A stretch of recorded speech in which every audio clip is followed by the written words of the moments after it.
Thank you, Mr. Chairman. Thank y'all for being here. And Chairman Milley, I just want to start. I understand the conversation with the Chinese leader. What I don't understand is you going to the press, Chairman Milley, and that disappoints me that you talked to the press about that. None of the other stuff, I think you were, I'm okay with that. I'm not okay with you talking to the press or authors. I want to talk just a little bit about Bagram. There's 2 runways at Bagram and only 1 at HK. Is that correct? That is correct. So there's strategic value to 2 runways versus 1. You would agree with that? It's entirely dependent on the mission. Yeah, and the other thing is there's standoff versus an urban environment, and there are strategic advantages and disadvantages to that. You would agree with that, General McKenzie? That's correct. Okay. Now, I want to talk a little bit about the strike on August the 29th, I think. Who set the rules of engagement? What were the rules of engagement? At what level? So under the rules of engagement, and it would need to get into details in a classified setting, we have... No, I don't want to know what the rules of engagement were. I want to know whose rules of engagement were they? The U.S. military's rules of engagement. Was that President Biden's? Was that Secretary Austin's? Was that CENTCOM's? They are wholly neutral as to the party in power. Okay. It has nothing to do with the rules of engagement. And I want to refer to a New York Times article on March 3rd described a policy change of the Biden administration that placed greater restrictions on drone strikes and raids conducted outside conventional battlefield zones. Previously authorized by ground commanders, these operations now require White House approval.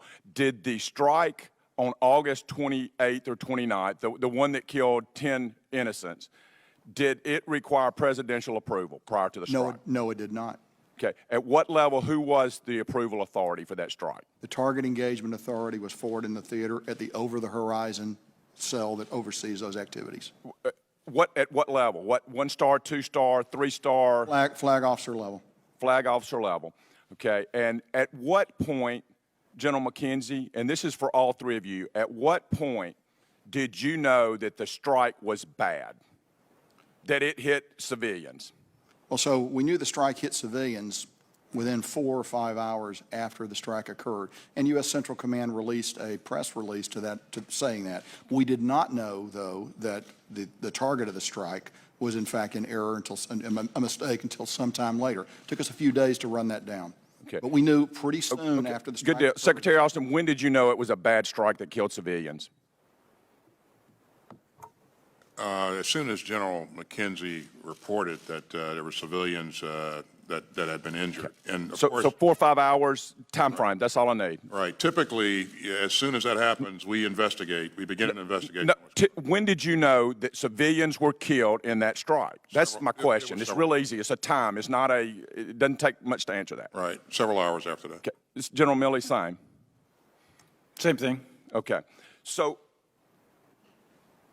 I'm assuming there's 15-6s at multiple levels that we'll get to see those investigations. There's a lot of questions I have that have to be in a classified environment, but I hope that you guys know I also sit on a different committee that has different insight to this, and I think it's important that we know who authorized at what level and that we take accountability. Listen, I've made strikes. I've lived under rules of engagement. I've had rules of engagement that I liked and didn't like. I've had to make hard decisions. I hope most of them are right, but I understand. I don't want to blame some 06 or some 05.